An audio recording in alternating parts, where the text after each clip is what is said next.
दोस्तों इसमें कोई शक नहीं कि पिरामिड्स हमारी धरती के one of the most mysterious structures में से एक है।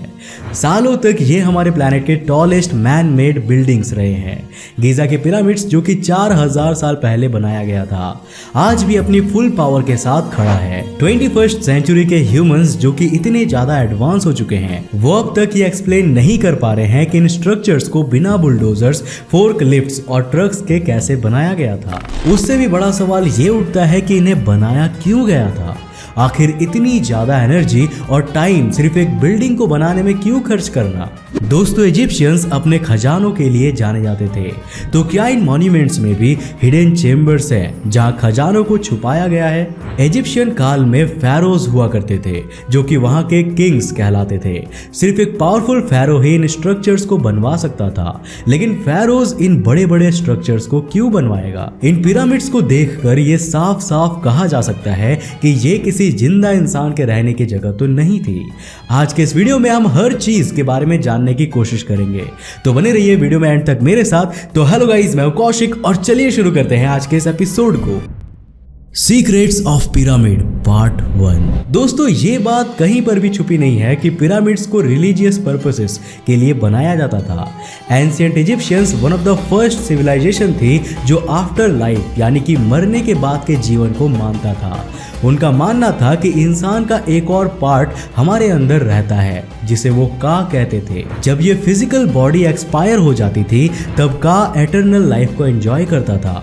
ओसिरिस इजिप्शियंस के लिए गॉड ऑफ अंडरवर्ल्ड था जो कि मरने के बाद इंसान का टेस्ट लेता था। अगर आप वो टेस्ट क्लियर कर लेते हैं तो आपकी का हमेशा के लिए जिंदा रहती है और इटर्नल लाइफ को एंजॉय करती है। द ग्रेट पिरामिड्स और कुछ नहीं बल्कि पावरफुल फैरोज की टॉम्ब्स को रिप्रेजेंट करते थे। इजिप्शियन किंग्स चाहते थे कि पिरामिड्स के साथ साथ उनकी बॉडी भी हमेशा के लिए वैसी की वैसी रहे। इजिप्टोलॉजिस्ट का तो ये भी मानना है कि पावरफुल फैरोज अपनी डेथ के लिए सालों तक प्रिपेयर करते थे। इजिप्शियंस के लिए एक फैरो की डेथ सिर्फ उनके रूलर की डेथ नहीं थी, बल्कि ये उनके लिए एक बहुत ही इंपॉर्टेंट चीज दर्शाती थी। एक फैरो की डेथ इजिप्शियंस के लिए राइजिंग और सेटिंग सन को रिप्रेजेंट करती थी। इजिप्शियंस बिलीव करते थे कि फैरोज हॉरुस गॉड के अवतार हैं।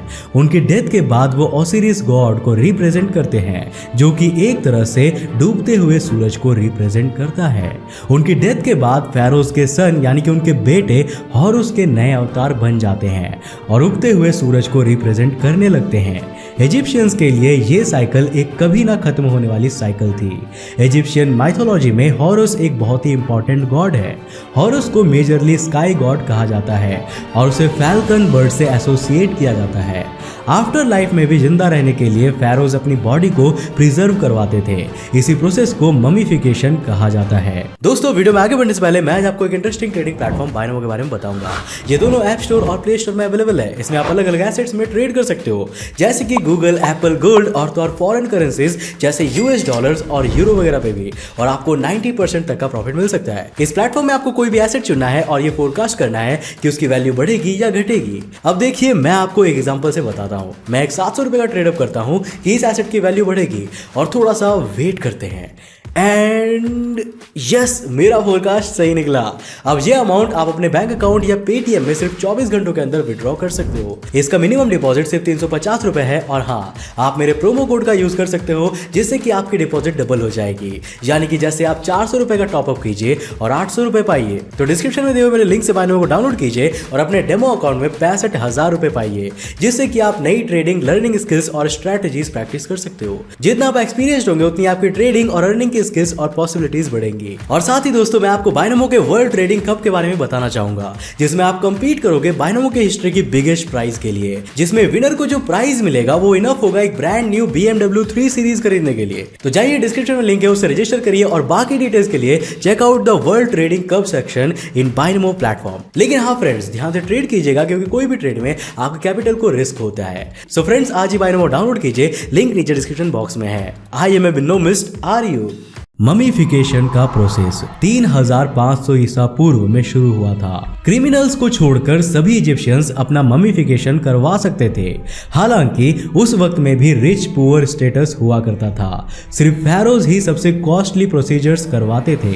अब मैं आपको जिस प्रोसेस के बारे में बताऊंगा वो शायद आपको बहुत अजीब लगेगा, लेकिन फिर भी ये बहुत ही इंटरेस्टिंग है। फैरोज की डेड बॉडी से पहले तो नाक के जरिए उनके ब्रेन को निकाल दिया जाता था, फिर उनके पेट को खोलकर हर चीज अंदर से बाहर निकाली जाती थी।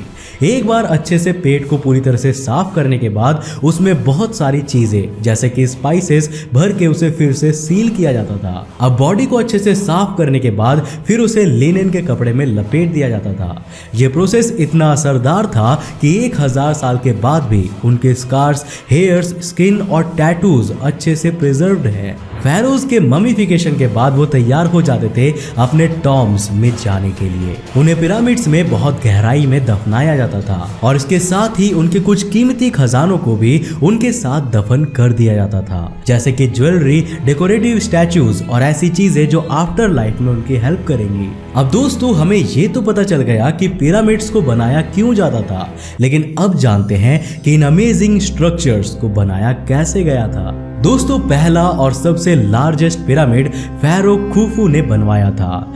इसे the great pyramid of Giza के नाम से भी जाना जाता है। ये करीब 138 मीटर्स ऊंचा है और इसे द पिरामिड ऑफ खुफू भी कहा जाता है। The pyramid of Khafre great pyramid के बाद बनाया गया था और लास्ट में द पिरामिड ऑफ मेनकौरी को बनाया गया था। पिछले कुछ सालों में रिसर्चर्स ने पिरामिड से रिलेटेड बहुत सी डिस्कवरीज की है, जैसे कि पिरामिड्स के पास बसे ये छोटा सा शहर और कैसे पानी के जरिए पिरामिड के ब्लॉक्स को मूव किया जाता था। सबसे पहले तो ये समझना बहुत जरूरी है कि इजिप्शियंस को पिरामिड्स बनाने का आइडिया एक रात में नहीं आ गया था। कई सेंचुरीज के डेवलपमेंट फेलियर्स और प्रॉब्लम्स को फेस करने के बाद वो सक्सेसफुली इसे बना पाए थे। पिरामिड्स की शुरुआत एक सिंपल रेक्टेंगुलर टॉम्ब से हुई थी, जिसे डेवलप करके 6 लेयर्ड स्टेप पिरामिड बनाया गया था, जिसमें बहुत से अंडरग्राउंड टनल्स और चेम्बर्स भी थे। फैरो स्नेफरू के वक्त में पिरामिड बिल्डिंग टेक्निक्स को और मॉडिफाई किया गया। इस फैरो ने करीब 3 पिरामिड्स कंस्ट्रक्ट करवाए हैं, जो स्टेप पिरामिड्स नहीं बल्कि स्मूथ फेस्ड पिरामिड्स थे। काफी हद तक वैसा जैसा कि आज हम पिरामिड्स को देखते हैं, लेकिन फिर भी फैरो स्नेफरू के आर्किटेक्ट्स परफेक्ट पिरामिड कंस्ट्रक्ट नहीं कर पाए थे। दाहसुर नाम की जगह पर एक पिरामिड पाया गया है, जो कि बेंट पिरामिड के नाम से भी जाना जाता है। गलत एंगल पर बनाने की वजह से इसका शेप बेंट दिखता है। ये दिखने में काफी अलग सा लगता है, लेकिन असलियत में ये सिर्फ एक गलत डिजाइन वाला पिरामिड था। स्नेफरू के बेटे खुफू ने अपने पिता और उनके पिता से सीख लेके द ग्रेट पिरामिड को सक्सेसफुली कंस्ट्रक्ट करवाया था। रिसर्चर्स इजिप्शियंस की परफेक्ट प्लानिंग को समझने में लगे हैं, जो वो पिरामिड्स को बनाने के वक्त यूज किया करते थे। अब यहाँ एक इंपॉर्टेंट चीज नोट की गई है कि इजिप्शियंस के पास दिशाओं को एकदम परफेक्टली पता करने की कोई टेक्निक थी, जिस वजह से वो अपने स्ट्रक्चर्स को परफेक्टली चारों दिशाओं के साथ अलाइन कर पाते थे। खुफू का the great pyramid true north के डायरेक्शन में 1/10 डिग्री पर अलाइंड है, लेकिन सवाल ये है कि उस वक्त ये कैसे किया जाता था, क्योंकि उस वक्त कंपास का तो नामो निशान नहीं था। ये बात अब तक क्लियर नहीं हो पाई है। पिछले कुछ सालों से आर्कियोलॉजिस्ट गीजा के पोर्ट में खुदाई कर रहे हैं और माना जा रहा है कि यहीं से फूड और सप्लाईज को लाया जाता था। इजिप्शियन राइटिंग्स में पोर्ट ऑफ गीजा को बेहद ही इंपॉर्टेंट जगह बताया गया है, जहां से लाइमस्टोन ब्लॉक्स को लाया जाता था। ये ब्लॉक्स पिरामिड्स के आउटर केसिंग को बनाने में काम आते थे। इन लाइमस्टोन ब्लॉक्स को सबसे पहले तो खदानों से निकाला जाता था, फिर बोट ट्रांसपोर्ट के जरिए कंस्ट्रक्शन साइट पर पहुंचाया जाता था। इस पोर्ट के पास आर्कियोलॉजिस्ट को शहर के अवशेष मिले हैं, जहां बड़े बड़े घरों को बनाया जाता था। इन बड़े घरों में इंपॉर्टेंट वीआईपीज और छोटे घरों में लेबरर रहा करते थे। एक एस्टिमेट के मुताबिक इन तीनों पिरामिड्स को 10,000 लोगों ने मिलकर बनाया था। 2013 के एक स्टडी के मुताबिक हर रोज करीब 2000 किलो का मीट प्रोड्यूस किया जाता था, ताकि इन पिरामिड बनाने वालों को फीड किया जा सके। ये भी कहा जाता है कि वर्कर्स इतनी आसानी से इतना मेहनत का काम इसीलिए कर पाते थे क्योंकि उनके गांव से ज्यादा अच्छा खाना उन्हें यहाँ दिया जाता था। खुफू के द ग्रेट पिरामिड के बहुत से स्टोन्स हॉर्स शू शेप के खदान से लाए गए थे, जो कि कुछ ही दूर साउथ में लोकेटेड था। इन स्टोन्स को लैंड पर मूव करने के लिए इजिप्शियंस लार्ज स्लेज का यूज किया करते थे, जिसे बहुत से मजदूर मिलकर खींचा करते थे। जब इस स्लेज को खींचा जाता था तब स्लेज के सामने आने वाले सैंड को पानी डालकर गीला कर दिया जाता था, जिससे कि उसका फ्रिक्शन कम हो जाए और स्लेज को मूव करना और आसान हो जाए। एंशिएंट इजिप्शियन आर्ट वर्क में भी कई जगह इन स्लेज के सामने पानी डालते हुए दिखाया गया है। लगभग सभी इजिप्टोलॉजिस्ट ये बिलीव करते हैं कि एक बार स्टोन्स के कंस्ट्रक्शन साइट पर पहुंचने के बाद बहुत से रैंप सिस्टम की हेल्प से उन्हें ऊपर पहुंचाया जाता था। लेकिन ये इजिप्टोलॉजिस्ट ये बात नहीं बता पा रहे थे कि इन रैंप सिस्टम को बनाया कैसे जाता था, क्योंकि रैंप कम से कम 20 डिग्री पर इंक्लाइंड होनी चाहिए थी। और ये मत भूलिए कि हर एक स्टोन ब्लॉक का वेट 2.5 टन्स का हुआ करता था। अब दोस्तों यहाँ एक अच्छी खबर ये है कि हमने एक न्यू डिस्कवरी की है जो कुछ सवालों के जवाब तो दे ही सकती है। हाथनूब नाम के खदान के पास आर्कियोलॉजिस्ट को एक बहुत ही अजीब सा रैंप मिला है जो कि जमीन में खोदा गया है। पहली बात तो ये रैंप बेहद ही खड़ी है और दूसरी ये कि इसके दोनों साइड्स में स्टेयर केसेस बने हुए हैं। इन स्टेयर केसेस में बहुत से होल्स बने हुए हैं जहां शायद वुडन पोस्ट को लगाया जाता था। इस तरह का सिस्टम कहीं और डिस्कवर नहीं किया गया है। एक स्कॉलर ने नोट किया कि ये पोस्ट होल्स एक पैटर्न में बनाए गए थे जिससे कि एक रोप और पुली सिस्टम बनाया जा सकता था, जिसकी हेल्प से बड़े स्टोन ब्लॉक्स को मूव किया जा सकता था। इस तरह के पुली सिस्टम उस वक्त के ग्रीक टेक्नोलॉजी में भी देखे गए थे। हालांकि जो पुली सिस्टम हमने डिस्कवर किया है वो जमीन के अंदर खोदा गया था और इस तरह का कोई भी सिस्टम हमें द ग्रेट पिरामिड के आसपास नहीं मिला है। लेकिन इस डिस्कवरी से हम एक बात सजेस्ट कर सकते हैं कि शायद एंशिएंट इजिप्शियंस रोप और पुली सिस्टम के बारे में जानते थे और हो सकता है कि किसी तरह उन्होंने इस टेक्नोलॉजी के हेल्प से द ग्रेट पिरामिड को कंस्ट्रक्ट किया था। हालांकि और भी कुछ थियरीज है जो लोगों को बेहद ही पसंद आती है, जैसे कि ये कहना कि एलियंस ने आकर इजिप्शियंस की हेल्प की थी। अब बिना किसी सॉलिड प्रूफ के इस थियरी को प्रूव करना बहुत ही मुश्किल है। जब पिरामिड्स ऑलमोस्ट कंप्लीट हो जाते थे तब उन्हें स्मूथ लाइमस्टोन से केसिंग कर दिया जाता था। इजिप्शियन टेक्स्ट के मुताबिक ये लाइमस्टोन तूरा नाम के खदान से लाया जाता था जो कि पिरामिड ऑफ गीजा से काफी दूर था।